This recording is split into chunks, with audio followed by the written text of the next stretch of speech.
is Julia, the quad hitting nuke of your dreams. We're going to talk about her along with all of these other Bridal heroes.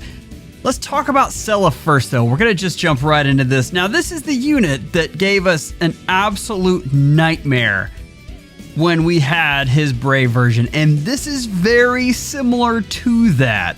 You can see right off the bat the 5 range that we've grown to know and love. This is an axe unit, which is interesting. So we have summaries, and I've started to improve these. We'll see if we can get better as we go. So first off, Legacy Axe, we have Slaying. We have Start of Turn, and this is to allies within 3 rows and 3 columns. You get attack speed +5 and null penalties. And then if unit initiates combat or is within 2 spaces of an ally, you get an Omni +14, which is about standard. Neutralizes unit stat penalties, excellent. You get true damage of 25, that's conditional. And then a preempt pulse at max, you get 2, and that's dependent on how many spaces you move. So, all good stuff. Then you get Miracle. This is once per combat, but that's kind of nice. That means you can use it. It's not just once per map, and we've seen how absolutely disgusting this thing can be. This is going to be a prime candidate to have the Erica ring and be able to hit things over and over again. It's going to be a very, very big deal. So, moving on, we have Haze Slice, which is perfect for this unit. You have boost damage by attack, and then of course you have the damage reduction that you're going to. Well, I guess you won't need it quite as much unless the unit has quad hits. Yeah, but anyway, Haze Slice is very, very good. We like that. Attack speed Excel, same deal where you're going to have a lot of stats and then damage reduction as well. Potent Assault, though. It's time to power creep. Potent, apparently. Potent Assault is if unit initiates combat within 2 spaces of an ally, inflicts speed defense -4 on foe, and deals damage equals 20% of the greater of unit speed or defense. So, true damage in Potent is excellent. Very, very good. Then we have and reduces percentage of foes. So we have piercing 50%, and also if and then there's the potent claws there as well. That is excellent, and I mean really this is something that my Bridal Sharena wants very badly, and it's interesting that it comes in this banner and that I'm going to need to kill a Seliph to get it. But moving on, we get to Air of Light, and this is interesting because Shadow Shift is a new hot thing, and this gives you Canto distance +1, max of 4, and Shadow Shift in the C slot. That is excellent to have. Then we have Start of Turn to allies within 2. You get attack speed +6, null follow-up, and Incited. You also get 1 extra movement to Sword, Lance, Axe, Infantry, and Flyers, which is very nice, and mobility is always a fantastic thing. And then if you initiates combat or is within 2 spaces of an ally, you get an in-combat buff of 14, flat DR of 7, and you get a healing of 7, which is excellent with the miracle effect that you have. So, what do we have here? Let's look at the stats first, and let's throw this over. So, this is not the most amazing, but I will say flat DR of 17 combined with the miracle has more survivability than you get credit for. So you're going to get enough to likely get 4 hits off if you got the Erica ring, and that is like minimum threshold of success. True damage of 36 is actually pretty good, especially for a unit like this. Normally they kind of nerf them just a little bit more. So that is something that is nice. Range of 5 is also nice. This is a really solid unit. I'm a fan of this unit. Well, let's go to the tier list. Okay. This unit doesn't change the game. Like tier 0 units change the game. That's just what they do. This is a very good unit though, and at tier 1, I think this unit will do a lot of damage and you'll have a lot of fun with them. This isn't a unit that you go out and just have to summon on. We have so many things to summon on right now, but there are going to be some use cases where this unit comes in really handy. For a lot of the stuff that folks were doing in Summoner Duels with Sigurd, this is an upgrade to that. And so this is something that they can go in and have a lot of fun with. You can pair this unit with Crom and you get lots of effects as well. The two are going to go very well. And the nice thing about that is Crom before was being paired with Sigurd and they were both lances. You do want to get as much coverage as you possibly can on that. Having both a lance and an axe is nice. This is a good deal. Like, this is an excellent unit. The one knock on this unit is you can't get Fatal Smoke in the sea. And that is a big, big deal. There's so much miracle right now, and it's a hard thing to miss out on that. This is still going to be a good unit. I don't have this unit breaking in a tier 0. I don't have them as an Erica or an Elm or a Cam. He doesn't hit as hard and he doesn't offer enough. +1 movement is not what it used to be, although it still is good. There's so much other ways you can get movement right now though, and I don't have this unit highly rated. But still, tier 1 is very good for this unit and I like him. Let's be clear. Seliph fans, you have a unit that is usable, and sometimes that's the best you can ask for. Bridal Larcei is up next, and this has an excellent pun in it, so I automatically give her high points for that. All right, let's look at Brilliant Trident, and these are both of her preference skills. Now, Brilliant Trident, we have Slaying. We have, at start of turn, inflicts speed defense -7, exposure, and discord on closest foes and those within 2 spaces. Okay, so the hard part about this is we have so much cleansing, and this doesn't help with that at all. This is going to get wiped away by a lot of units. There is an argument to be made that maybe you could overpower someone with Micaiah, for instance, but I still, start of turn effects just aren't what they used to be. It's just not. Past that though, we have start of combat. You get an Omni +14, true damage of 10, a DR of 20% of speed, and that's on the first attack, and then an additional 20% of speed off of foe specials. So that's good. It's good. Crusader's Astra is really what we're looking at here though, and this is, so on special trigger you get boosted damage of 40% of speed. I misread that at first and I really thought that was true damage, and I was bouncing off the walls with how good that was. Boosted damage is just not as good, and this is not enough for me to really jump up and down. The special piercing of 100% is good, but it's just good. Here we go though. Additional effects. We have Preempt Pulse, which is excellent, and that happens on both the first attack and the follow-up attack. We have blocks foes' defensive specials on follow-up. On follow-up is the key there. So that's...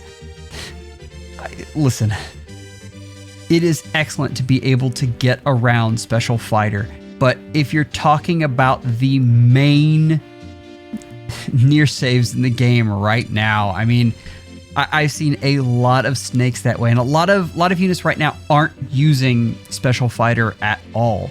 You have, for instance, Rhea, who has Miracle. This unit isn't really going to be able to go up against that kind of power as is, and we'll talk about some kit options there and some things. But anyway, we have additional DR as well, and that's unpierceable because it's in the special. All right, so rest of the kit. Moving on, having this go by. Perfect attack speed. So no follow-up is just always good. It's always, you can outsource it, but it's getting harder because there's so many things you want in the C skill. It's just harder and harder. So potent finish, and this is going to be just infantry because again, it mirrors the finish skill, and it's going to be just melee units at that. So inflicts speed defense -4 on foe and reduces damage from foes attack by 7. So you get the flat DR, and also if unit special is ready, so it's all based off of special, unit deals plus 15 damage during combat and also restores 7. And then you got the Potent Claws as well.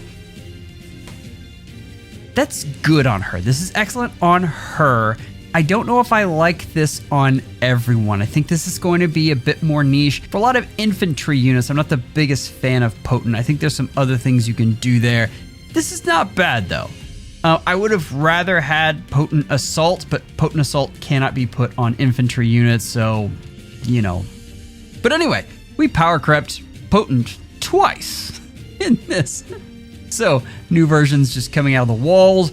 Does that mean they're finally going to give us the tier 3 version of Potent? Because that would be so nice. When we're looking at the stats here, a total flat DR of 7, true damage of 25, which is not great. And I feel like they nerfed her because the whole getting around the defensive specials. I'm not in love with this unit.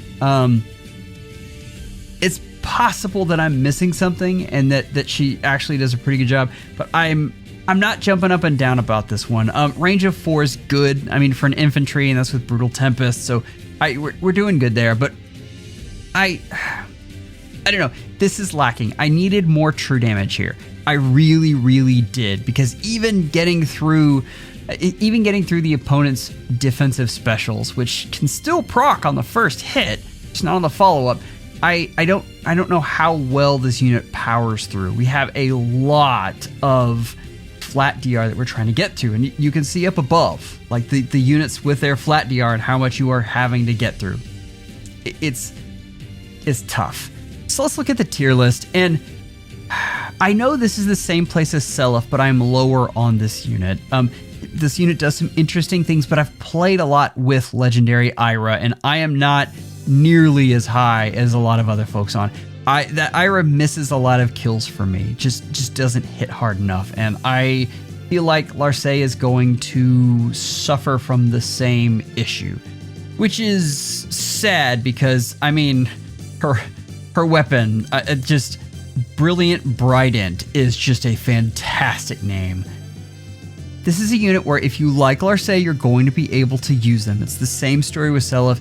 This isn't a unit that just absolutely smashes the meta. Cam and Elm definitely do more and have more true damage than this unit. So I don't know that this unit really comes close to those, but this is still usable. Tier 1 is absolutely a usable tier. Ask every Sigurd owner in FE right now who still uses that unit and has a blast. I'm one of them.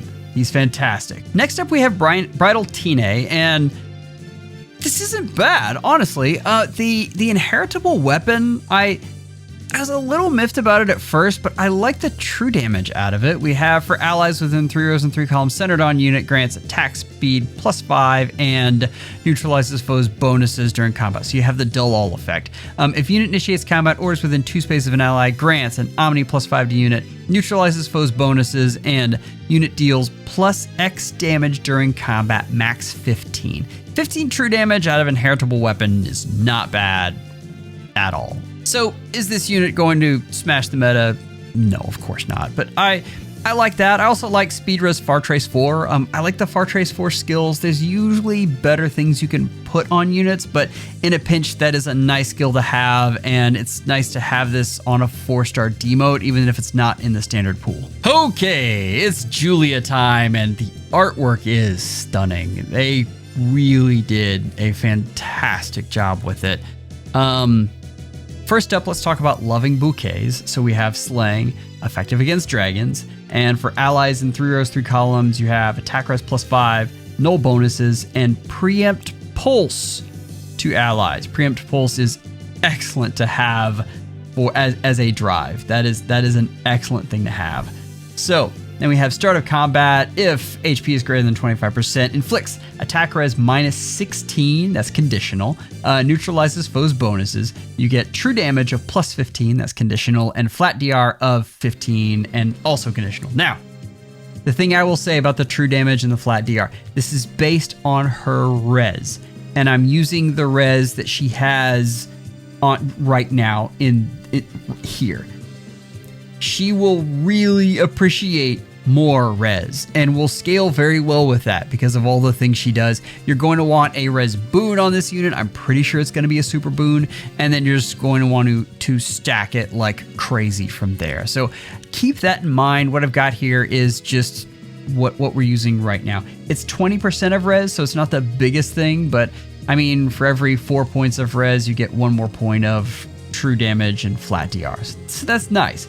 Then we have Null Guard and Preempt Pulse and a Conditional Brave if you meet a res check. The Brave is really the thing you want to hone in on, and on this unit, I think that is incredibly nice. I think this unit is going to be an excellent user of the Lin Ring. From there, we should probably discuss Ice Wall. Ice Wall is good. I'm really appreciative of this. This should be inheritable, but I don't know that this is... The 4 cooldown is a little bit prohibitive.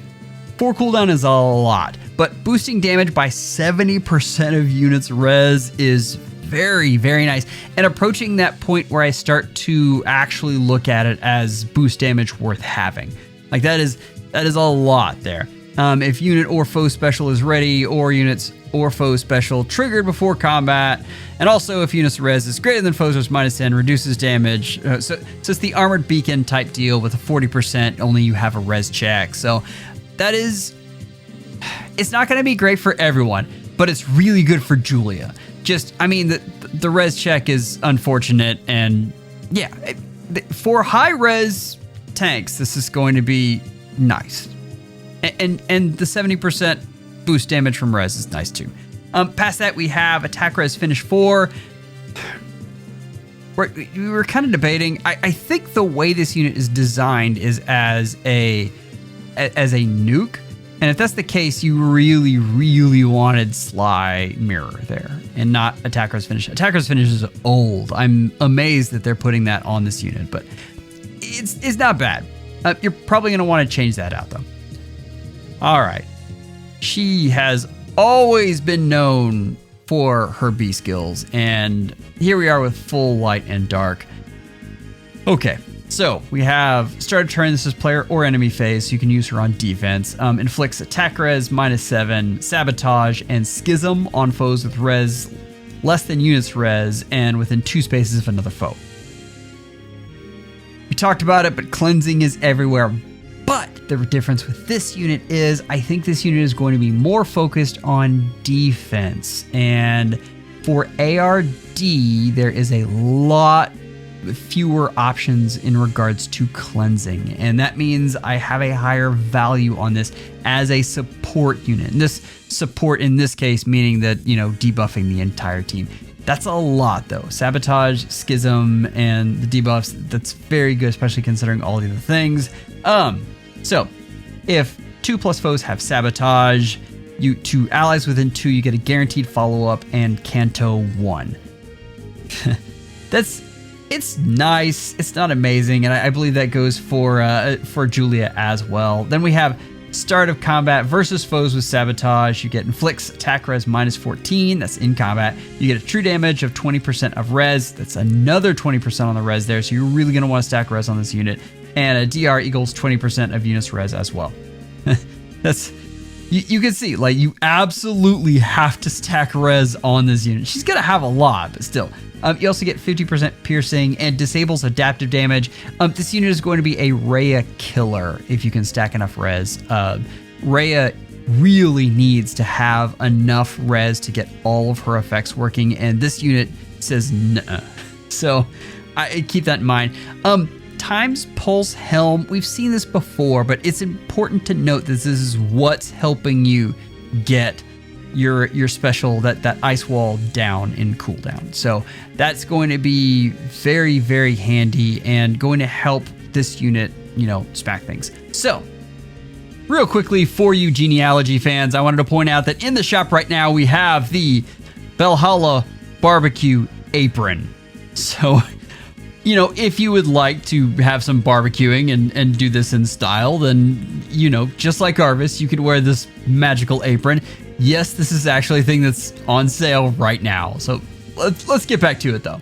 This is new. Like we've been experimenting with this. I think for next time, the way, and I'm going to have to play with this, I think what I really want for this is boost damage, true damage, and range. And I think that tells a better story for nukes. I think the 25 true damage for this unit doesn't really give you a good picture of how hard this unit is going to hit, just simply because this is enough boost damage where I'm actually taking note. We're gonna have to get into testing, and I know all of you are tired of hearing that. I am tired of hearing that as well, which is why I did this, so that I could say that less.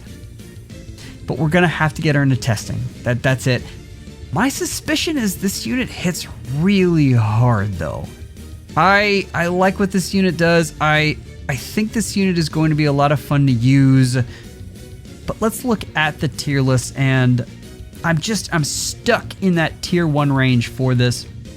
This unit, again, if you look at the tier 0 units, those are game-changing units for one reason or the next. I mean, Yunaka and Lin are amazing, and I still really like Alm. I think Alm is an excellent unit as well and does some really neat things. I'm begging you. I don't know that I put Julia in that realm, but she might be there. This is the thing with not having a full picture of her true damage. If she hits as hard as they think she does, in this case IS, they think if she hits as hard as that, this unit does move up. So of all of the units that we've looked at today, this one has the closest path to becoming a meta unit, and I might be a little low at tier 1. This unit might be in that tier 0 range. So Julia fans, understand that this is a very good unit. Don't worry about this unit too much. I did forget to talk about her duo skill. We need to hit that real quickly. That grants empathy to unit and allies within 2 spaces for 1 turn, and grants special cooldown count +1 to unit and those allies. This is not game changing. It's not the most amazing thing ever, but it's also not bad. A cooldown is never a terrible thing, but it's also, we've gotten to the point where it's not the most amazing thing either. AoE nukes are just not where it's at, and we have a lot of damage reduction based specifically on specials. So that this has lost a lot of value. But the fact that you can do this every 3rd turn is not bad either. So anyway, I wanted to bring that up before we moved on. If you're struggling with this holoforms, I have a whole video on that. Go check that out. Members, you are amazing. Take care and schedule an appointment with your FEHology real soon.